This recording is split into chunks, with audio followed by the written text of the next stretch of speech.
श्रीगुरुभ्यो नमः। हरि ओम। ओम नमो भगवते वासुदेवाय। मनोजगर्वमोचनं विशालफाललोचनं विघातगोपशोभनं नमामि पद्मलोचनं करारविन्दभूधरं स्मितावलोकसुन्दरं महेन्द्रमानदारणं नमामि कृष्णवारणं। సర్వవిధములైనటువంటి పాపములను హరించువాడైన శ్రీకృష్ణ భగవానుని యొక్క పాదపద్మములకు నమస్కరిస్తూ శ్రీ వాసుదేవార్చనం యూట్యూబ్ ఛానల్ని వీక్షిస్తూ ఇందలి విశేషాలు తెలుసుకుంటూ ఉన్నటువంటి అందరికీ మనఃపూర్వకమైనటువంటి నమస్సుమాంజలి అర్పిస్తూ ఉన్నాను. మనం ప్రతిరోజు తెలుసుకుంటూ ఉన్నటువంటి తిరుప్పావై పాసుర విశేషాలలో భాగంగా రేపు 10వ పాసురం మనం అందరం కూడా పఠించుకోవాలి. అలా మనమందరం ప్రతిరోజు పఠిస్తూ ఉన్నటువంటి ఈ పాసుర విశేషాల్లో భాగంగా 10వ పాసురానికి పూర్వంగా దాని గురించినటువంటి విశేషాన్ని ఈ రోజున మనం తెలుసుకుందాం. భగవత్ ప్రాప్తికి భగవంతుణ్ణి పొందడానికి అని అర్థం. భగవంతుణ్ణి మనం అందరం కూడా పొందాలి అంటే అనేక రకాలైనటువంటి ఉపాయాలు ఉన్నట్లుగా కనిపిస్తాయి. అంటే ఒక గమ్యాన్ని మనం చేరుకోవడానికి అనేక మార్గాల్లో ప్రయాణం ఎట్లాగైతే చేస్తున్నామో అట్లాగే భగవంతుడనేటువంటి వాడిని తెలుసుకోవడానికి కూడా అనేక రకాలైనటువంటి ఉపాయాలు ఉన్నట్లుగా తెలుసుకోవాలి. అవేమిటివి అంటే మొదటిది నిష్కామ కర్మ, ఎలాంటి కోరికలు లేకుండా కార్యక్రమాన్ని ఆచరించడం. రెండవది ఆత్మస్వరూప జ్ఞానము, తన ఆత్మస్వరూపమే భగవానుడనేటువంటి ఒక జ్ఞానాన్ని కలిగి ఉండటం. ఇక మూడవది భగవద్భక్తి, భగవంతుడు అనేటువంటి వాని మీద కలిగినటువంటి భక్తి, భగవత్ స్వరూపం పైన ఉన్నటువంటి ప్రేమ, దీన్నే భగవద్భక్తి అని అంటున్నాం. కాబట్టి భగవత్ ప్రాప్తికి ఈ 3 రకాలైనటువంటి పనులే ఉపాయములు అని కృష్ణ భగవానుడు భగవద్గీత రూపంలో మనందరికీ కూడా తెలియజేశాడు. స్వకర్మణా తమభ్యర్చ్య సిద్ధం విందతి మానవః. మానవుడు తాను చేయడానికి ఏ పనులైతే చెప్పబడుతూ ఉన్నాయో అలాంటి కర్మల చేత, తాను ఆచరించవలసినటువంటి ఆ కర్మముల చేత భగవద్ ఆరాధనము అనేటువంటిది చేసి తన యొక్క జన్మని సార్థకం చేసుకోగలుగుతున్నాడు అని కృష్ణ భగవాను యొక్క వాక్కు. కనుక మనం ఏదైతే ఆచరించదగినది ఉన్నదో, ఆచరించడానికి యోగ్యత కలిగి ఉన్నదో ఆ పనిని ఆచరించడం ద్వారా భగవద్ ఆరాధనము చేయడం అనిపించుకుంటుంది. కనుక అలాంటి కర్మాచరణమే భగవద్ ఆరాధన రూపంలో మనకు ఈ జన్మకు సార్థక్యాన్ని ఇస్తుంది అని ఈ వాక్యంలో భగవానుడు మనకు అందించినటువంటి సూక్తి. ఇక తర్వాతది ఏమిటి అంటే సర్వం జ్ఞాన ప్లవేనైవ వృజినం సంతరిష్యసి అని. జ్ఞానము అనేటువంటి ఒక పడవతోటి భగవత్ ప్రాప్తికి ఏదైతే ప్రతిబంధకంగా ఉంటుందో, భగవంతుణ్ణి పొందడానికి ఏదైతే అడ్డుపడుతోందో అలా అడ్డుపడుతూ ఉన్నటువంటి పాపముల యొక్క రాశి, పాపముల యొక్క కుప్ప, రాశి అంటే కుప్పే కదా, అంటే పాపముల యొక్క సమూహము అని అర్థం. అసలు మనం భగవంతుడిని చేరుకోవడానికి అడ్డం పడేది ఏది అంటే ఇదిగో ఈ పాపములు, మనకు తెలుసో తెలియకో చేసినటువంటి ఆ పాపములే అడ్డుగోడగా నిలబడి భగవంతుడిని చేరుకోవడానికి ఆటంకం అవుతోంది అనేటువంటి ఒక జ్ఞానాన్ని పొందడము, దీన్నే ఆత్మస్వరూప జ్ఞానము అని పిలుస్తారు. అట్లాంటి ఆత్మస్వరూప జ్ఞానాన్ని ఎవరైతే పొందగలుగుతూ ఉన్నాడో ఆ జ్ఞానం అనేటువంటి పడవ ఏం చేస్తుందట, భగవంతుని దగ్గరకు తీసుకుని వెళ్తుందట. కనుక ప్రతివాడు ఏం చేయాలి, పాప రాశి నాకు అడ్డుపడకుండా ఉండాలంటే ఆ పాపములను నేను చేయకుండా ఉండాలి, వాటిని నియంత్రించుకోగలగాలి అనే భావనతో ప్రతివాడు జీవించడం భగవత్ ప్రాప్తికి ఆధారభూతమవుతుంది అని తెలుసుకోవాలి. ఇక తర్వాత మరొక మంచి విషయాన్ని చెప్తున్నారు. భక్త్యా త్వనన్యయా శక్యః అహమేవం విధో అర్జున. ఇది కూడా కృష్ణ భగవానుడు భగవద్గీతలో చెప్తున్నటువంటి శ్లోకమే. భక్త్యా త్వనన్యయా శక్యః అహమేవం విధో అర్జున జ్ఞాతుం ద్రష్టుం చ తత్వేన ప్రవేష్టుం చ పరంతప. అనన్యమైనటువంటి అంటే తనకంటే ఇతరమైన అనర్థం. భక్తి చేత విశ్వాత్మకుడు అయినటువంటి నన్ను, అంటే ఎటువంటి వంక పెట్టడానికి వీలు లేనటువంటి ఇతరములైనటువంటి వ్యాపారముల కంటే అధికముగా గ్రహించగలిగినటువంటి నన్ను ఎవరైతే గ్రహిస్తున్నారో వాళ్ళు మాత్రమే నన్ను పొందగలుగుతున్నారు. ఇతరులములన్నిటికంటే కూడా ఉన్నతుడని నన్ను ఎవరు గ్రహిస్తున్నారో వాళ్ళు మాత్రమే నన్ను పొందగలుగుతున్నారు. అలా నన్ను ఎలా తెలుసుకోవాలి? మామూలుగా ఈ మాట చెప్పంగానే మనం అడిగే ప్రశ్న ఏంటి? మరి నిన్ను ఎలా తెలుసుకోవాలయా, అన్నిటికంటే ఉత్తముడివని నిన్ను ఎలా గ్రహించాలి అని అడుగుతాం కదా. అందుకని ఆయనే సమాధానం చెప్పేస్తున్నారు మనం అడగకుండానే. ఏమని? నన్ను తెలుసుకోవడానికి, నన్ను చూడడానికి, నాలో ప్రవేశించడానికి సాధనం ఏమిటి అంటే భక్తి. కాబట్టి భక్తి అనేటువంటిది నీకు ఉన్నట్లయితే భక్త్యా త్వనన్యయా శక్యః, ఇతరములన్నిటికంటే కూడా గొప్పవాడు భగవంతుడని నన్ను తెలుసుకోవడానికి మార్గం ఏమిటి అంటే సులభంగా భక్తి మాత్రమే. కనుక నీలో భక్తి అనేటువంటిది ఉన్న ఎడల నన్ను తెలుసుకోవడం చాలా సులభము అని పరమాత్మ చెప్పారు. అట్లా కర్మ, జ్ఞానము, భక్తి అనేటువంటి 3 మార్గాలు భగవత్ ప్రాప్తికి సాధనములు అని కృష్ణ భగవానుడి యొక్క మాటగా భగవద్గీత మనందరికీ కూడా అందించింది. కాబట్టి ప్రతి వాళ్ళు కూడా ఏం చేయాలి అంటే కర్మాచరణాన్ని యథావిధిగా ధర్మబద్ధంగా నిర్వహించాలి. అలా నిర్వహించబడినటువంటి ఆ కర్మాచరణము పాపరహితముగా ఉండుటయే పరమాత్మను తెలుసుకోవడానికి సాధనమని జ్ఞానాన్ని పొందాలి. అలాంటి జ్ఞానసిద్ధి చేత భక్తిని పొంది, ఆ భక్తి అంటే భగవానుడి మీద వాత్సల్యం, భగవానుడి మీద ప్రేమ, వాత్సల్యం కాదు ప్రేమ. లాంటి ఆ ప్రేమను మనం ఎప్పుడైతే పొందామో సహజంగానే భగవంతుడికి మన మీద వాత్సల్యం కలుగుతుంది. కాబట్టి భగవత్ ప్రాప్తికి ఈ 3 సాధనములు. మొదటిది కర్మాచరణము, రెండవది ఆత్మజ్ఞానము, మూడవది భక్తి. ఈ 3 రకాలైన మార్గములతో భగవంతుడిని త్వరగా చేరుకోవచ్చు. ఇవే కాకుండా ఇంకొకటి అవతార రహస్య జ్ఞానము భగవత్ ప్రాప్తికి సాధనము అనేటువంటి విషయం కూడా నిరూపించబడింది భగవద్గీత 15వ అధ్యాయంలో. ఇందులో ఏం చెప్తున్నారంటే అవతార రహస్య జ్ఞానాన్ని పొందడం అంటే భగవద్ అవతారం యొక్క రహస్యాన్ని తెలుసుకోవడం.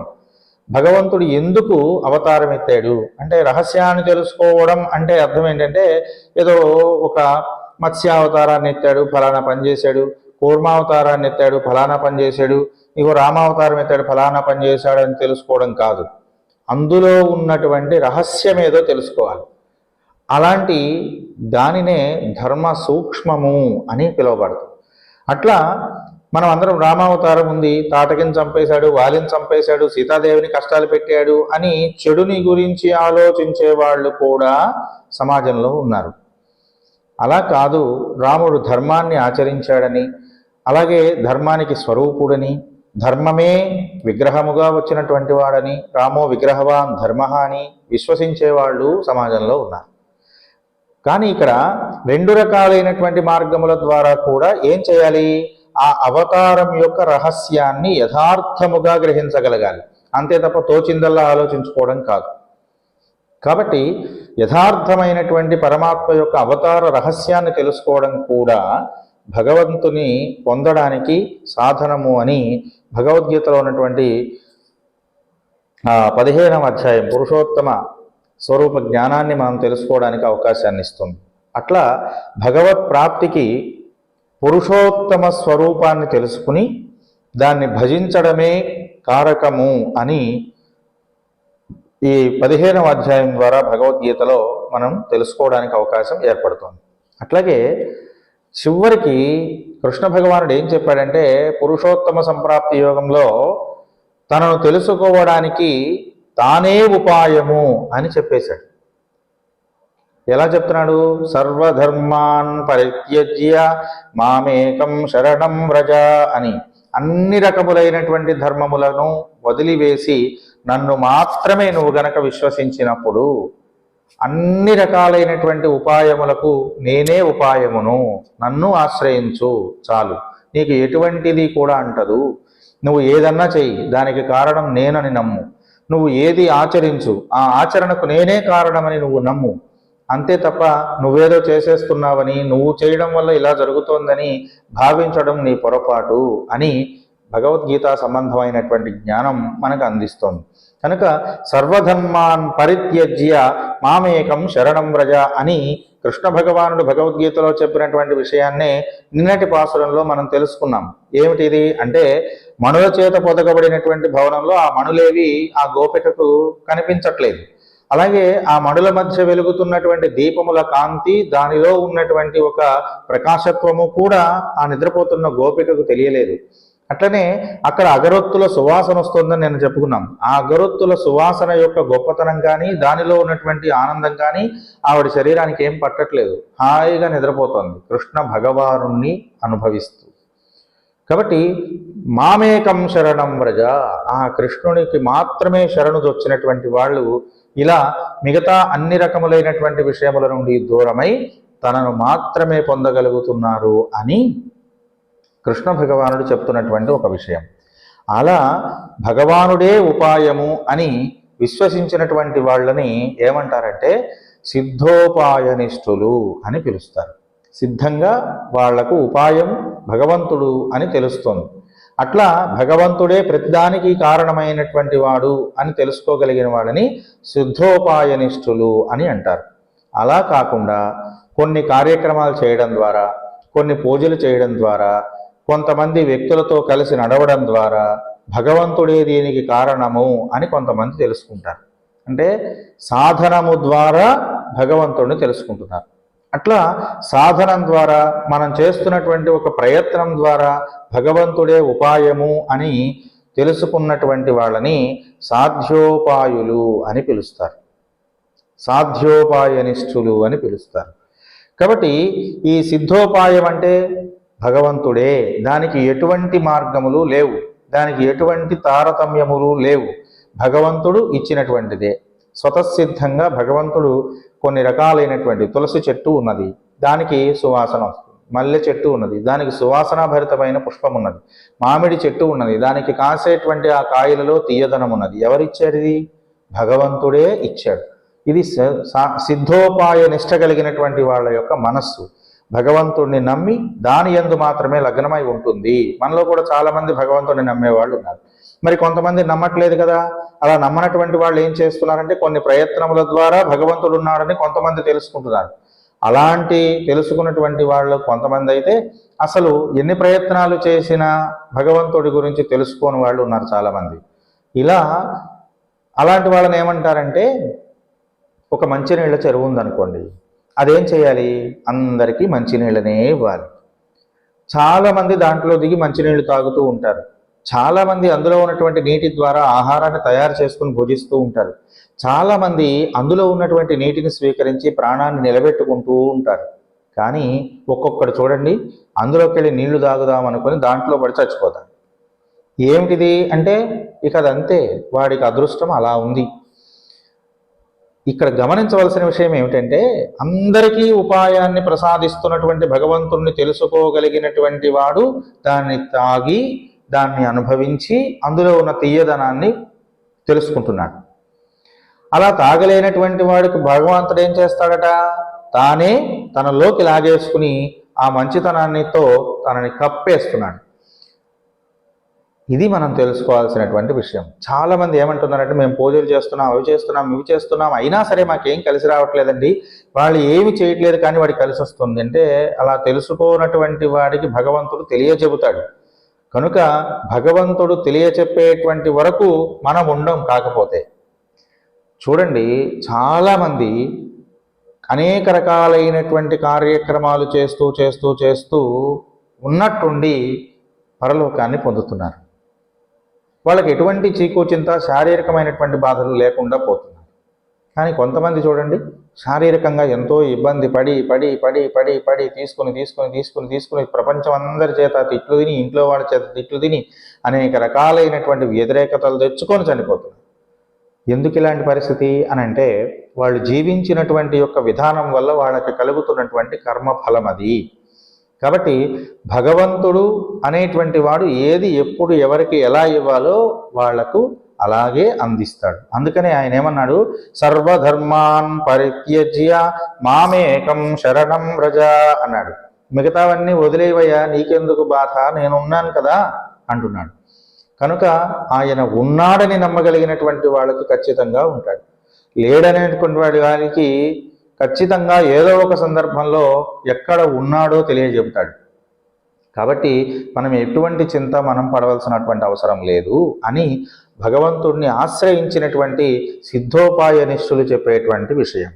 సాధ్యోపాయనిష్ఠులు అంటే కొంత సాధన చేయడం ద్వారా అనగనగర ఆగమతిశయిల్లు చునుండు తినగ తినగవే ముతియనుండు సాధనమున పనులు సమకూరు ధరలోన విశ్వదాభిరామ వినురవేమా.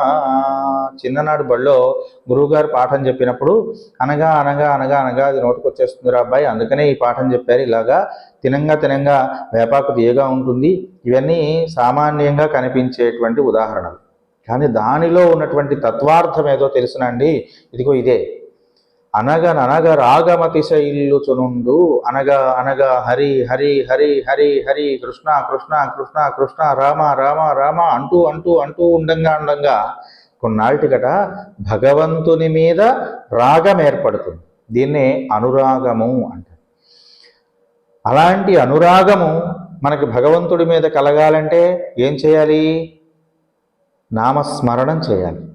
అలాగే తినగవేమో తీయనుండు, భగవంతుని యొక్క లీలలను మాయలను అనుభవిస్తూ ఉండంగా ఆ కష్టములన్నీ కూడా ఏమవుతున్నాయి? చివరకు ఒక తీయనైనటువంటి మధుర పదార్థంగా భగవద్భక్తిని మనకు కలిగిస్తాయి అని చెప్పడమే ఇందులో ఉన్నటువంటి విశేషం. సాంసార సంబంధమైనటువంటి అన్ని రకములైన బాధలు అనుభవించేటప్పుడు ఎలా ఉంటాయట? వేపాకు తింటూ ఉంటే చేదుగా ఎలా అనుభవిస్తుందో, ఎలా తెలుస్తోందో, ఈ సంసార సంబంధమైనటువంటి అన్ని రకాల విషయాలు అలా వేపాకు వలె చేదుగా ఉంటాయట. కానీ చివరికి దాన్ని తినంగా అలవాటు పడిపోతాం. అట్లా అలవాటు పడిపోవడం ద్వారా ఏమవుతుందట? ఆ కష్టమే సుఖమై తరువాత వాళ్లకు ఆదర్శప్రాయం అవుతోంది కదా. మనం అనుభవిస్తున్న విషయమే కదా, ఇది కొత్తగా చెప్పాల్సిన అవసరం లేదు. కానీ బడిలో 5వ తరగతిలోనూ 4వ తరగతిలోనూ గురువుగారు చెప్పినప్పుడు ఏమనుకున్నాం? తినంగా వేపాకు తీయగా మారుతుందిట, ఇవి కథలు కాకపోతే ఏమిటి అని అనుకుంటాం. కానీ కథలు కాదండి, అవి నైతిక విలువలను పెంపొందింపచేసేటువంటి మార్గములవి. అలాంటి గొప్ప గొప్ప విషయాలు వాళ్ళ పిల్లలకి మనం చెప్పట్లేదు. పురాణాల్లోంచి, ఇతిహాసాల్లోంచి కథలు తీసుకుని ఆ కథలు తాతమ్మలు నాయనమ్మలు పూర్వంలో చెబితే మనం కొంతవరకైనా ఇలాంటి విలువలతో బతుకుతున్నాం. రాబోయే తరం విలువలు లేకుండా, రాబోయే తరం ఏం కాదు, మన కళ్ళ ముందు తిరుగుతున్నటువంటి పెరుగుతున్న సమాజమే విలువలు అసలు ఉన్నాయండి? గురువుల్ని గౌరవించేవాళ్ళు ఉన్నారా? పెద్దలను గౌరవించేవాళ్ళు ఉన్నారా? ఆ పెద్దవాడు అయితే ఏమిటా అనేటువంటి ఒక భావం, ఆ బ్రాహ్మణుడు అయితే ఏంటిటా అనేటువంటి ఒక భావం, ఉపాధ్యాయుడు అయితే ఏంటిటా అనేటువంటి ఒక భావం, మేం కట్టే ఫీజులతో బతుకుతున్నాడు వీడు ఏమిటిటా అనే భావం. ఇది కాదండి. విలువలు అంటే నీతివంతమైనవి. నీతి అంటే ఏమిటి? ఏది చెయ్యాలో అది చెయ్యడం నీతి. కాబట్టి ఇట్లాంటి విషయాలు ఎలా తెలుస్తాయి పిల్లలకు? పురాణములు, ఇతిహాసములు మొదలైన వాటి నుండి కథలను స్వీకరించి వాటిని అర్థవంతంగా పిల్లలకు చెప్పాలి. అర్థరహితంగా చెబితే ఉపయోగం లేదు. కాబట్టి ఎప్పుడైనా అలాంటి విశేషాలని తెలియచెప్పడం ద్వారా భగవంతుని వైపుకి మనస్సుని మరల్చగలిగితే దీన్ని సాధ్య ఉపాయనిష్ఠులు అని పిలుస్తారు. కనుక ప్రయత్నం ద్వారా భగవంతుణ్ణి తెలుసుకోవచ్చు. అట్లాంటి వాళ్ళని సాధ్యోపాయనిష్ఠులని అంటారు. కేవలం భగవద్భక్తితో జీవనాన్ని గడిపేటువంటి వాళ్ళందరూ కూడా కొంతమంది ఉంటారు, వీళ్ళకి సిద్ధోపాయనిష్ఠులని పిలువబడతారు. ఇప్పుడు ఈ రోజున అంటే 10వ రోజు పాసురంలో కూడా మరొక గోపికను నిద్రలేపుతున్నారండి వీళ్ళు. ఇలా నిద్రలేపేటువంటి ఆ గోపిక, ఈ విషయం అంతా ఎందుకు చెప్తున్నానంటే, ఈ గోపిక స్వతసిద్ధంగా ఉపాయము భగవంతుడిని నమ్మినటువంటి గోపిక. నేనేం చేయక్కర్లేదు, ఆయనే వచ్చి నాకు ఆనందాన్ని ఇస్తాడు అని నమ్మినటువంటి గోపిక. ఎందుకనట అంటే, ఒక ఉపాధ్యాయుడు ఉంటున్నటువంటి ఇంటి పక్కనే ఉన్న పిల్లలు ఎలా ఉంటారండి? వాళ్ళు అడగకపోయినా ఈ ఉపాధ్యాయుడు సహజ సిద్ధంగా ఏదో ఒక పాఠాలను చెబుతూనే ఉంటాడు. కాబట్టి కొంత జ్ఞానం అనేటువంటిది వాడికి వస్తుంది. దేవాలయం పక్కన ఉన్న ఇంట్లో ఉన్నటువంటి వాడికి గుడికి రమ్మనమని వాడు చెప్పక్కర్లేదు. సహజంగా ఆ గుడిలో మోగుతున్నటువంటి గంటలు వాడి ఇంటికి వినపడతాయి. ఆ గుడిలో పెడుతున్నటువంటి ప్రసాదముల సువాసన వాడికి వస్తుంది. ఆ గుడిలో జరుగుతున్నటువంటి పూజలన్నీ కూడా వాడి ఇంటికి వినపడుతూనే ఉంటాయి. వాడు అడిగాడా? అడగక్కర్లా, వస్తుంది. కాబట్టి ఇట్లాగే కొన్ని పువ్వులతో మమేకమైనటువంటి దారమునకు పువ్వుల వాసన వచ్చినట్లుగానే పుణ్యాత్మల చెంతన ఉన్నటువంటి వాళ్లకు ఆ పుణ్య భావన సహజంగా వస్తుంది. కనుక ఈ గోపికట కృష్ణుని ఇంటి పక్కనే నివాసం ఉంటుందట. అందుచేత ఆవిడికి ప్రశాంతంగా నిద్రపోతుంది. కృష్ణుడే నా దగ్గరికి వస్తాడు, నేను వెళ్ళాల్సిన అవసరం ఏముంది అని. అందుచేత ఆవిడ నిద్ర లేపడం ఇందులో ఉన్నటువంటి విశేషం. ఏమండి, ఆవిడని నిద్ర లేపితే వీళ్ళకి ఏంటి ఉపయోగం అంటే ఏం లేదండి. ఇక్కడ విషయం ఏంటంటే, ప్రతిరోజు గుడిలో నుంచి వస్తున్నటువంటి మంగళకరమైనటువంటి ధ్వనులు, మంగళప్రదమైన సువాసనలు, ఇలాంటి వాటిని ఆస్వాదించేవాడు మన దగ్గర ఉంటే ఏమవుతుందంటే, ఆ సువాసన ఫలం యొక్క గొప్పతనం ఏదో మనకు తెలుస్తుంది. కనుక ఆ గొప్పతనాన్ని తెలుసుకోవడం కోసం వీళ్ళు ఆ గోపికను నిద్రలేపుతున్నారు. అలా నిద్రపోతున్నటువంటి ఈ గోపిక ప్రజలందరికీ, ఉన్నటువంటి గోపికలందరికీ కూడా పరమాత్మను పొందడానికి ఒక ఆధారమని వీళ్ళు భావిస్తున్నారు. కనుక ఆవిడ్ని నిద్ర లేపాలి అని ప్రయత్నించి నిద్ర లేపుతున్నారు. నిద్ర లేపడంలో కూడా ఎలా లేపుతున్నారో తెలుసా అండి? కృష్ణుడి భవనానికి పక్కనే ఉండే భవనంలో ఉన్నటువంటి ఓ పిల్ల, మధ్యలో నీకు కృష్ణుడికి మధ్య ఒక గోడ మాత్రమే అడ్డం ఉంది.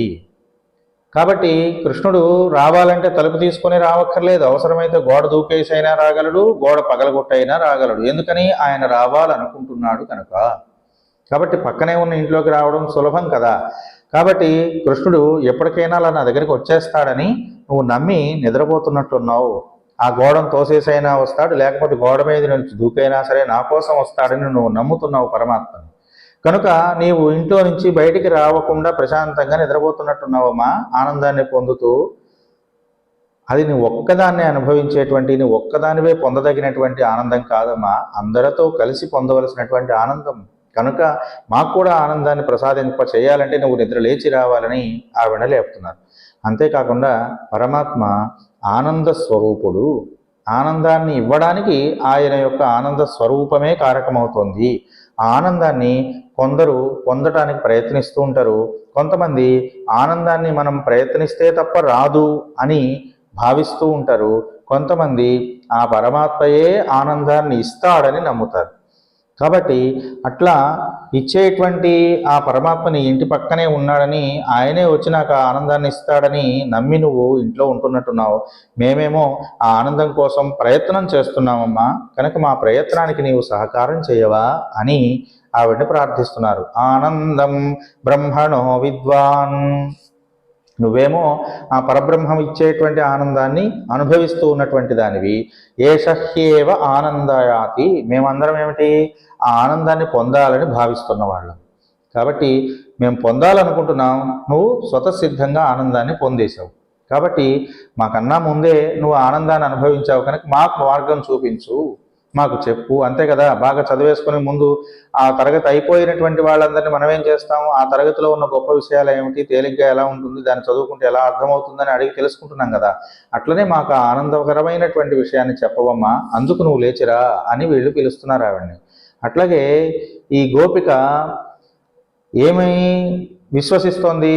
భగవంతుడు ఆనందాన్ని నాకు ఇస్తాడని విశ్వసిస్తోంది. అందుచేత ఫలం సిద్ధించినా సిద్ధించకపోయినా, వచ్చినా రాకపోయినా వస్తుందనే నమ్మకం ఆవిడకు ఉంది కనుక అలా ఆనంద పరవశత్వంతో హాయిగా నిద్రపోతుంది. అందుచేత ఆ ఆనందంలో ఏం చేస్తుంది? మనస్సు మాత్రమే పనిచేస్తుంది, ఇంకేమీ చేయదు. ఏ రకమైనటువంటి ఇంద్రియాలు పనిచేయవు. ఎందుకని పనిచేయవు అంటే, పరమాత్మతో మనస్సు ఐక్యమయ్యింది కనుక, ఆ పరమాత్మ యొక్క ఇచ్చేటువంటి రసానుభూతిని మనస్సు అనుభవిస్తోంది కనుక మిగిలినటువంటి ఇంద్రియాలన్నీ కూడా ప్రశాంతంగా వదిలేస్తున్నాయి. కనుక దీన్ని ఏమంటున్నారు? ఏకేంద్రియ అవస్థ అని పిలుస్తున్నారు. ఒక్క ఇంద్రియం మాత్రమే పనిచేస్తుంది. అట్లా ఏకేంద్రియ అవస్థలో ఉన్నటువంటి వాళ్ళు మనస్సులో పరమాత్మ వెళ్ళడానికి ఎటువంటి ఆటంకాలు లేవు. ఎందుకని లేవు? పరమాత్మ యందు మాత్రమే లగ్నమై ఆ మనస్సు ఉన్నది కనుక పరమాత్మ ఏం చేస్తాడు? గబాలన మనసులోకి వచ్చేయడానికి అవకాశం ఉంటుంది.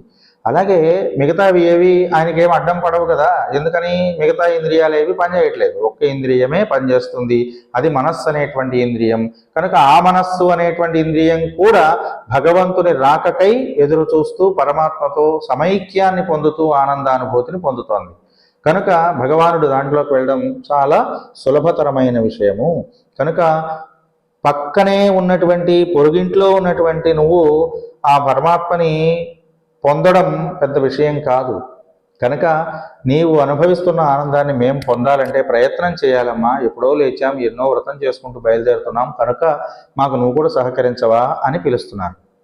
అలా పిలుస్తూ నిద్రలేపుతున్నటువంటి ఈ పాసురంలో ఉన్న విశేషాన్ని మనం తెలుసుకోబోయే ముందుగా ఒక పాసురాన్ని ఒక్కసారి పఠించుకుందాం. நோத்துச்சுரவக்கம் புகுகின்ற அம்மனாய் மாத்தமும் தாராரோ வாசல் திரவாதார் நாத்தத்துழாய் முடி நாராயணன் நம்மால் போத்த பறை தரும் புண்ணியனால் பண்டொரு நாள் கூத்தத்தின் வாய் வேழுந்த கும்பகரணனும் தோத்து முனக்கே பெருந்துயில்தான் தந்தானோ ஆத்த ஆனந்தலுடையாம் அரங்குளமே தேத்தமாய் வந்து తిరవేలోరెంబావాయ్. చూడండి, చాలా ప్రేమతో పిలుస్తున్నారు. పిలవడం కూడా ఎలా పిలుస్తున్నారు తెలిసిన? నోత్తుం, ఒక నోముని చేసుకుని వ్రతాన్ని చేసేసుకుని, సువర్గం, సువర్గం అంటే స్వర్గం, స్వర్గాన్ని స్వర్గ సుఖాన్ని పురోగిందన్ పొందడం కోసం స్వర్గంలోకి ప్రవేశించినటువంటి అమ్మనాయ్, ఓ అమ్మ అంటున్నాను. వ్రతాన్ని ఆచరించేసేసి ప్రశాంతంగా ఫలితాన్ని అనుభవించేస్తున్నావు నువ్వు. అందుకనే వ్రతం చేయాలని కోరుకుంటున్నటువంటి మా మాట నీకు వినపడట్లేదా? లేవట్లేదేమిటి నువ్వు అంటున్నారు. పాషల్ తిరవాదార్, వాకిలి తెరవకపోయినప్పటికీ కూడా మాతుమం, కనీసం మా మాటన్నా వినపడుతోందా నీకు? కనీసం మాట్లాడడానికి కూడా బాధపడతావేంటమ్మా? తారారో, కనీసం సమాధానమైన చెప్పచ్చు కదా నువ్వు. నాత్త తుళాయ్, సువాసనతో కూడుకున్నటువంటి తులసి చేత అలంకరించబడినటువంటి ఆ కృష్ణ పరమాత్మ, ముడి అంటే కిరీటము కలిగినటువంటి ఆ పరమాత్మ, తులసి సువాసన చేత ఉన్నటువంటి ఆ కృష్ణ పరమాత్మ పొరబాడి పొరైతరువం, పరానందాన్ని ప్రసాదించేటువంటి ఆ కృష్ణ భగవానుడు, పుణ్యనాల్, పుణ్యస్వరూపుడైనటువంటి ఆ కృష్ణ భగవానుడు, వండు ఒరునాళ్, ఒకప్పుడు కుంభకర్ణుడు అనేటువంటి వాడికి మృత్యువుని ప్రసాదించినటువంటి ఆ కృష్ణ భగవానుడు నీ యందు ఉన్నాడని, నీ ఇంట్లో ఉన్నాడని నువ్వు చెప్పకుండానే తెలుస్తోందమ్మా. లేడు లేడు, నువ్వు వెళ్ళిపోండి, నన్నెందుకు నిద్ర లేపుతున్నారని నువ్వు అంటావేమో. అలా అన్నా మేము నమ్మం. ఎందుకని నమ్మము? ఇంట్లో నుంచి కృష్ణుడు ఎప్పుడు కూడా ఆనందంతో ధరించేటువంటి ఆ తులసి మాలల యొక్క సుగంధం బయటికి వస్తోందమ్మా. కాబట్టి ఆ కృష్ణునితో ఆ అనుభవాన్ని, ఆనందాన్ని నువ్వు పొందుతున్నావని మేము విశ్వసిస్తున్నాం. కనుక నీవు వచ్చి మమ్మల్ని మాట్లాడవమ్మా. కనీసం బయటికి రాకపోతే రాకపోయావు, ఒకవేళ బయటకు వస్తే ఆ కృష్ణుడు ఎక్కడ దూరం అయిపోతాడో అన్న భావన చేత నువ్వు బయటికి రావట్లేదా? పోనీ కనీసం లోపల నుండైనా మాట్లాడవమ్మా, సమాధానం అమ్మా చెప్పవమ్మా అని ప్రార్థిస్తూ, కుంభకర్ణుడు అనేటువంటి వాడికి నిద్ర బాగా అలంకారం. మనందరికీ తెలుసు కుంభకర్ణుడు 6 నెలలు నిద్రపోతాడని. అలాంటి కుంభకర్ణుడు కృష్ణుడి చేతిలో మరణించాడు కదా. అలా కృష్ణుడి చేతిలో మరణించినటువంటి ఆ కుంభకర్ణుడి దగ్గర నువ్వు కృష్ణుని యొక్క మత్తు చేత, కృష్ణునిలో ఉన్నటువంటి ఆ అనుభవమైనటువంటి ఆనంద పారవశత్వం చేత నిద్రపోతూ కుంభకర్ణుడిని కూడా నువ్వు ఓడించేశావేమో. అలా చనిపోతూ ఆ కుంభకర్ణుడు ఏం చేశాడు? ఆ నిద్ర అంతా నీకు ఇచ్చాడా? అందుకనే లేవట్లేదా నువ్వు అని ఆవిడ్ని ప్రశ్నిస్తున్నారు వీళ్ళందరూ కూడా. అలా ప్రశ్నిస్తూ, లేవకపోతే లేవకపోయావమ్మా, కనీసం మాటన్నా చెప్పవమ్మా, శ్రీమన్నారాయణుడిని మేము ప్రార్థిస్తున్నాం, నారాయణమూర్తి నీ దగ్గర ఉన్నాడని మేము నమ్ముతున్నాం కనుక మాట్లాడవా అని కేకలేస్తూ నిద్ర లేపుతున్నారండి. అలా నిద్ర లేపుతున్నటువంటి ఈ పాసురంలో ఉన్న విశేషాలు ఏమిటో ఒక్కసారి సూచనాప్రాయంగా తెలుసుకుందాం. నోత్తొచ్చు వరక్కుం పోగిన్ర అమ్మనాయ్. ముందుగానే ఆ కృష్ణుని యొక్క నోమంతా కూడా నోచేసుకుని ఫలితాన్ని అనుభవిస్తున్న దానివి గనక నీకు లేవాలని అనిపించట్లేదేమో, కానీ మేమందరం దానికోసం ఎదురు చూస్తున్నామమ్మా. లేచి ఆ కృష్ణుడే ఉపాయం అనేటువంటి ఒక పరమానందాన్ని మాకు కూడా పొందేందుకు అవకాశం ఇవ్వవా అని అడుగుతున్నారు. ఏచ వేద విదో విప్రా ఏచాధ్యాత్మ విదో జనాః తే వదంతి మహాత్మానం కృష్ణం ధర్మం సనాతనం అని. వేదవేత్తలైనటువంటి బ్రాహ్మణులు, వేదాన్ని మొత్తాన్ని చదువుకున్నటువంటి బ్రాహ్మణోత్తములు, అధ్యాత్మ విధులైనటువంటి జ్ఞానులు, ఆచార్యులు మొదలైనటువంటి వాళ్ళు, అలాంటి వాళ్ళందరూ కూడా కృష్ణ భగవానుడు అనేటువంటి వాడినే సనాతన ధర్మముగా పేర్కొన్నారమ్మా. అందుచేత ఆ కృష్ణ భగవానుణ్ణి నువ్వు ఆశ్రయం పొందేశావు కనుక నీకు కృష్ణ భగవానుడు అంటే తెలుసు, కాబట్టి నీకేమీ చలనం లేకుండా ఉన్నట్లున్నావు. కానీ మేమందరం ఆయన తెలుసుకోవాలనుకుంటున్నామమ్మా. కనుక వేదవేత్తల వలె విప్రుల వలె ప్రశాంత చిత్తంతో నువ్వు ఉన్నావు, అలాంటి చిత్తం మాకు కూడా కావాలని కోరుకుంటున్నామమ్మా. కనుక ఒక్కసారి లేచి కృష్ణ భగవానుడి యొక్క అనుగ్రహం పొందేందుకు మాతో సహకరించవమ్మా అని పిలుస్తున్నారు. ధర్మం అంటే ఒక ఉపాయమే కనుక భగవంతుణ్ణి పొందేటువంటి ఉపాయాలైనటువంటి కర్మము, ఇందాక మనం చెప్పుకున్నట్లుగా జ్ఞానము, అలాగే భక్తి అనేటువంటివి ఎప్పుడు ఉండేవి కావు. అవి అప్పుడప్పుడు మారుతూ ఉంటాయి, అప్పుడప్పుడు పోతూ ఉంటాయి, వస్తూ ఉంటాయి. కానీ భగవంతుడు శాశ్వతుడు అనేటువంటి విషయం నీకు తెలుసు. భగవంతుడు శాశ్వతమైన వాడని నువ్వు తెలుసు. నువ్వు ఆ పరమానందాన్ని అనుభవిస్తున్నావు కనుక నువ్వు దాన్ని పొందుతున్నావు. కానీ కర్మము కానీ జ్ఞానము కానీ లేదా భక్తి కానీ ఎల్లప్పుడూ నిలకడగా ఉండేటువంటి వస్తువులు కాదు. కాబట్టి భగవంతుని గురించి మేము ఆలోచిస్తూ కృష్ణుని తెలుసుకోవాలనుకుంటున్నామమ్మా. కనుక నిలకడలేనటువంటి మార్గములతో ప్రయాణిస్తున్న మాకు నిలకడ పొందినటువంటి మార్గంలో ఉన్న నువ్వు మార్గ నిర్దేశకురాలవై భగవత్ ప్రాప్తిని పొందించవమ్మా అని వేడుకుంటున్నారు. అంతేకాకుండా సర్వే వేదా సర్వవేద్యా సశాస్త్రాః సర్వే యజ్ఞాః సర్వయుజ్యాశ్చ కృష్ణః విదుః కృష్ణం బ్రాహ్మణాస్తత్వతో ఏతేషాం రాజన్ సర్వయజ్ఞాః సమాప్తాః అని సమస్త వేదాలు, అన్ని రకములైనటువంటి వేదములు, అన్ని రకములైనటువంటి శాస్త్రములు, అన్ని రకములైనటువంటి పురుషార్థములు, సమస్తములైనటువంటి యజ్ఞములు అన్నీ కూడా ఏదైనా సరే సమస్తములైనటువంటి ఇష్టులు, యజ్ఞములు ఇష్టులు అంటే కోరికలతో చేసేటువంటి యజ్ఞాలు, ఇలాంటివన్నీ కూడా ఏమిటట? సర్వయజ్ఞాశ్చ కృష్ణ, కృష్ణుడు మాత్రమే. కనుక ఏదైనా సరే వేదములు కావచ్చు, శాస్త్రములు కావచ్చు, ఇతిహాసములు కావచ్చు, ఇష్టులు కావచ్చు, యజ్ఞములు కావచ్చు, పురుషార్థములు కావచ్చు, అన్నీ కూడా కృష్ణుడు మాత్రమే. కనుక కృష్ణుణ్ణి ఎవరైతే యథార్థంగా తెలుసుకుంటున్నారో కృష్ణం విదుహు అని, ఆ కృష్ణుణ్ణి ఎవరైతే యథార్థముగా తెలుసుకుంటున్నాడో, నిజమైనటువంటి కృష్ణ స్వరూపాన్ని తెలుసుకుంటున్నారో, నిజమైన కృష్ణ స్వరూపం ఏంటంటే అని సందేహం రావచ్చు. కృష్ణుడంటే దొంగతనాలు చేస్తాడు, కృష్ణుడంటే గోపీ మానస చోరుడు, ఆడవాళ్ళ వెంట పడతాడని విమర్శించేవాళ్ళందరూ మాట్లాడతారు. భగవంతుడు చేసే ప్రతి చర్యకు ఒక కారణం ఉంటుంది, ఒక నిమిత్తం ఉంటుంది. కనుక నిమిత్త కారణ స్వరూపుడు భగవానుడని తెలుసుకోగలగాలి. ఆ రహస్యాన్ని తెలుసుకోవడమే కృష్ణుణ్ణి తెలుసుకోవడం. కాబట్టి కృష్ణుణ్ణి యథార్థంగా ఎవరైతే తెలుసుకుంటున్నారో వాళ్ళు ఎలాంటి వాళ్ళు అవుతున్నారట? సర్వయజ్ఞా సమాప్తాః, అన్ని రకముల యజ్ఞములను పరిపూర్ణముగా చేసి పొందినటువంటి ఫలం ఎంత ఉన్నదో అంత ఫలాన్ని పొందినటువంటి వాళ్ళు అవుతున్నారు. దేని వలన? ఒక్క కృష్ణుణ్ణి గురించినటువంటి పరిపూర్ణమైనటువంటి జ్ఞానాన్ని పొందడం వలన. కనుక నువ్వు ఆ పరిపూర్ణమైన జ్ఞానాన్ని పొంది హాయిగా ప్రశాంతంగా నిద్రపోతున్నావు. మాకు ఆ జ్ఞానాన్ని ఇవ్వవా తల్లి? నువ్వు లేచి ఆ జ్ఞానాన్ని మాకు కూడా ఇద్దువమ్మా. మాకు కూడా కృష్ణుని యందు, ఆ తత్వము యందు పరమానందాన్ని పొందే అవకాశాన్ని ఇవ్వవమ్మా అని ఈ గోపికలు ఆ పడుకొని నిద్రపోతున్నటువంటి గోపికను వేడుకుంటూ నిద్రలేపుతున్నారు. అంతేకాకుండా ప్రతి వాళ్ళు కూడా కర్మము లేదా జ్ఞానము లేదా భక్తి అనేటువంటివి ఉంటాయి, ప్రతి వాళ్ళకి ఉంటాయి ఇవి.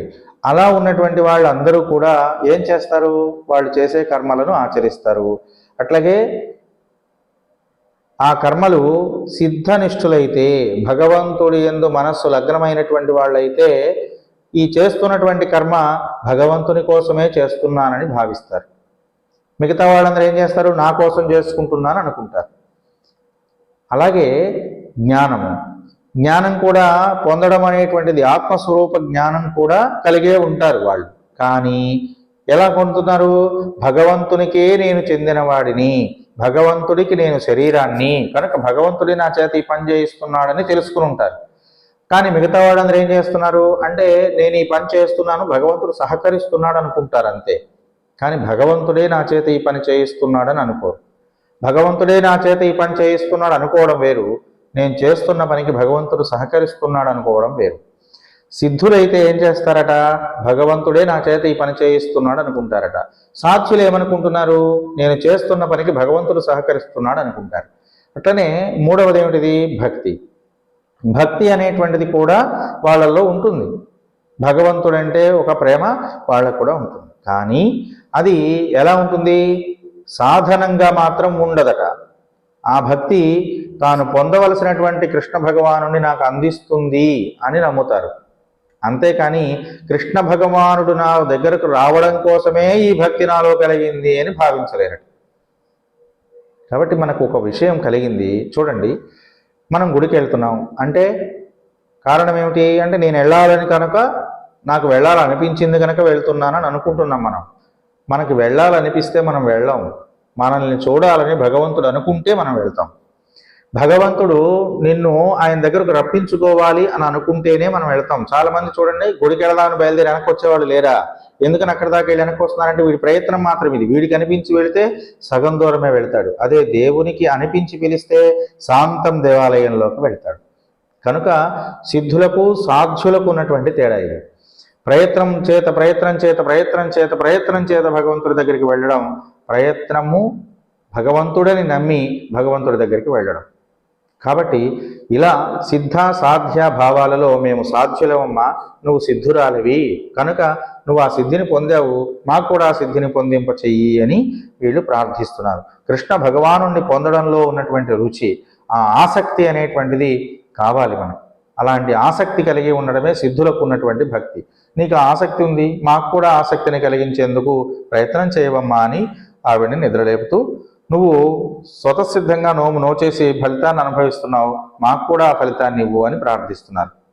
అంతేకాకుండా ఈవిడ ఈ నిద్రపోతున్నటువంటి గోపిక తాను చేయవలసినటువంటిది ఇంకేం లేదు, అన్నీ చేసేశాను, కృష్ణుడు నా దగ్గరికి వచ్చేస్తాడు, ఇక నేను చేయాల్సిందేం లేదు, ఇంకేమన్నా చేస్తేనే వస్తాడనేటువంటి ఒక అపనమ్మకం ఆవిడకి లేదు. నేను చేయవలసింది మొత్తం చేసేశాను కనుక కృష్ణుడు నన్ను అనుగ్రహిస్తాడని విశ్వసిస్తోంది. కనుక నేను కృతకృత్యురాలినయ్యాను, నేను చేయవలసింది మొత్తం చేసేశాను, ఇంకా ఆ ఫలితం భగవంతుడు నాకు ఇవ్వడమే మిగిలింది అని నువ్వు విశ్వసిస్తున్నావు. కనుక నువ్వు ఆ వ్రతం చేసే విషయంలో కృతకృత్యురాలివి అయ్యావు. మేము కూడా అవ్వాలనుకుంటున్నామమ్మా, కనుక మమ్మల్ని కూడా కృతకృత్యుల్ని చెయ్యి అని ప్రార్థిస్తున్నారు. అంతేకాకుండా భగవానుడు కృతకృత్యులైనటువంటి వాళ్లకు ఎల్లప్పుడూ కూడా దగ్గరగా ఉంటాడట. ఆ విషయాన్ని భగవద్గీతలో పురుషోత్తమ ప్రాప్తి యోగంలోనే భగవంతుడు తెలియజెప్పాడు. యో మామేవమసమ్మూఢః జానాతి పురుషోత్తమం స సర్వవిద భజతి మాం సర్వభావేన భారత అంటూ, పురుషోత్తముడనైనటువంటి నన్ను, అన్ని పురుషములకు ఉత్తముడనైనటువంటి నన్ను ఎవడు ఏ విధంగా తెలుసుకుంటున్నాడో వాడు మొత్తాన్ని తెలుసుకున్నటువంటి వాడై నన్నే భజిస్తాడు, మిగతా విషయాలని గురించి ఆలోచించడు. అంటే ఏది గొప్పదో తెలిస్తే దాని దగ్గరికే వెళ్తాం కదండి. తెలియకపోతేనే కదా ఇది గొప్పది, అది గొప్పది, అది గొప్పది, ఇది గొప్పది అని 10 పనులు చేసేది.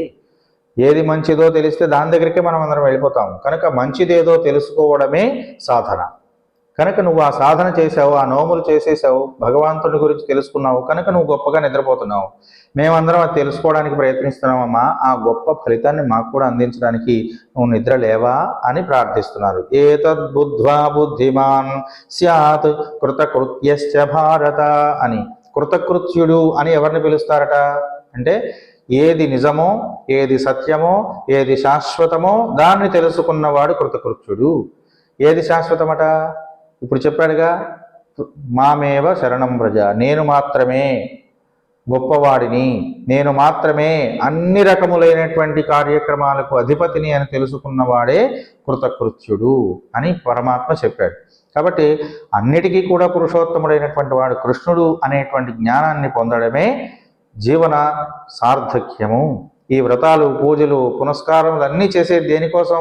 దానికోసమే, ఏది నిజమో తెలుసుకోవడం కోసమే. కనుక ఈ సంసారం అనేటువంటి ఒక వృక్షంలో దాని యొక్క స్వరూపాన్ని తెలుసుకోవడమే ఈ జీవన గమనం. సాంసారిక సంబంధమైనటువంటి వృక్షము, దానికి ఉన్నటువంటి ఆకులు, దానికి ఉన్నటువంటి కొమ్మలు, దానికి ఉన్న పిందెలు, దానికి ఉన్న పూస్తున్న పువ్వులు, వీటి యొక్క విశేషము ఇవన్నీ తెలుసుకోవడమే సాధన. అలాంటి సాధన ద్వారా ఆ వృక్షం యొక్క స్వరూపాన్ని తెలుసుకోవాలి, సంసారం యొక్క స్వరూపం ఏదో తెలుసుకోవాలి. అలా తెలుసుకుని ఆ సంసార వృక్షం అనేటువంటిది పరమాత్మ నుండే వస్తున్నదని తెలుసుకోవాలి. ఆ పరమాత్మ నుండి వస్తూ దాని యొక్క స్వరూపాన్ని తెలుసుకున్నటువంటి వాడు ఎవరైతే ఉన్నాడో, ఈ సంసార వృక్షం అనేటువంటిది పరమాత్మ నుండి వచ్చిందని తెలుసుకున్నవాడు ఎవరైతే ఉన్నాడో వాడికి ఆత్మ శుద్ధమవుతుందట, పవిత్రమవుతుందట. అలాంటి ఒక పవిత్రమైనటువంటి ఆత్మతో ఉన్నటువంటి వాడు మాత్రమే భగవంతుణ్ణి తెలుసుకోగలుగుతున్నాడు. కనుక ఈ చేతన అచేతనములైనటువంటి సర్వ విధాలైనటువంటి ఈ సాంసారిక సంబంధమైనటువంటి బాధల నుండి విముక్తిని భగవంతుడు ప్రసాదిస్తాడని తెలుసుకోవడమే ఈ పాసురంలో ఉన్నటువంటి గొప్ప విశేషం. అలాంటి ఆనందాన్ని నువ్వు పొందుతున్నావమ్మా. మాకు కూడా ఈ సాంసారిక సంబంధమైన భవబంధముల నుండి విముక్తిని ప్రసాదించే కృష్ణ భగవానుడి యొక్క సాన్నిధ్యాన్ని అందించడానికి నీవు లేచి రావమ్మా అని ప్రార్థిస్తున్నాను. అట్లాగే ఈ గోపిక భగవంతుడినే ఉపాయమని నమ్మి భగవత్ ప్రాప్తిని పొందేసింది కనుక వీళ్ళందరూ ఏం పిలుస్తున్నారు? భగవత్ ప్రాప్తిని పొందినటువంటి దానా అని పిలవడం, కృష్ణుణ్ణి తెలుసుకున్నటువంటి దానా అని పిలవడం. అట్లాగే స్వర్గం అంటే ఏమిటి? భగవత్ ప్రాప్తిని పొందించినటువంటి స్థానం అని అర్థం. సాక్షాత్తు కృష్ణ భగవానుడే స్వర్గము. కృష్ అంటే నిరతిశయమైనటువంటి, అతిశయము కానటువంటి అని అర్థం. నహ ఆనందం అంటే ఆనంద స్వరూపుడే కృష్ణుడు. స్వర్గం అంటే కృష్ణుడే, ఆనందమే. కనుక స్వర్గము అన్నా కృష్ణుడే. ఆ స్వర్గ సుఖాన్ని నువ్వు అనుభవించేస్తున్నావు, మేము కూడా అనుభవించాలనుకుంటున్నాం. యస్త్వయా సహస స్వర్గ నిరయో యస్త్వయా వినా అని సీతాదేవి రాముడితో చెప్పింది.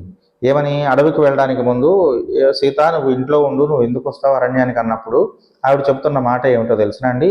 నీతో కలిసి ఉండడమే స్వర్గం, నిన్ను వీడి ఉండడమే నరకము అన్నది ఆవిడ.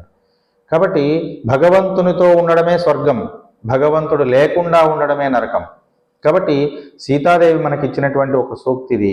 అలాంటి విషయాన్నే ఈ గోపికలు అందరూ కూడా ఆవిడని నిద్రలేపుతూ మనకు చెబుతున్నారు. మాత్తముం తారారో వాషల్ తిరవాదర్, తలుపు తెరవకపోతే పోయావమ్మా, కనీసం మాట అయినా మాట్లాడవమ్మా, మాకు ఒక మార్గాన్ని సూచించవమ్మా అని చెప్తున్నారు. ఇక్కడ కూడా మనకు రామచంద్రుడికి సంబంధించినటువంటి ఒక రామాయణంలో మంచి ఉదాహరణ ఉన్నది. ఆంజనేయ స్వామి శ్రీరామచంద్రమూర్తి యొక్క విజయవార్తని చెప్పంగానే సీతమ్మ అన్నదట, ప్రహర్షేణావరుద్ధాస వ్యాజహారచన కించన అని. ఆయన చెప్పంగానే మాట రాలేదు కావిడికి. ఆంజనేయుడు రామచంద్రుడు విజయాన్ని పొందాడమ్మా అని వార్త చెప్పంగానే సీతాదేవి నిశ్చేష్టురాలై మాట్లాడడం కూడా మానేసింది, మాట రాలేదట. అలాగే నువ్వు కూడా కృష్ణునితో పరమానందాన్ని పొందడం వల్ల మాట్లాడలేకపోతున్నావేమో, ఆ ఆనందాన్ని మేము పొందాలనుకుంటున్నామమ్మా, అందుకోసమైనా మాట్లాడవా అని వేడుకుంటున్నారు.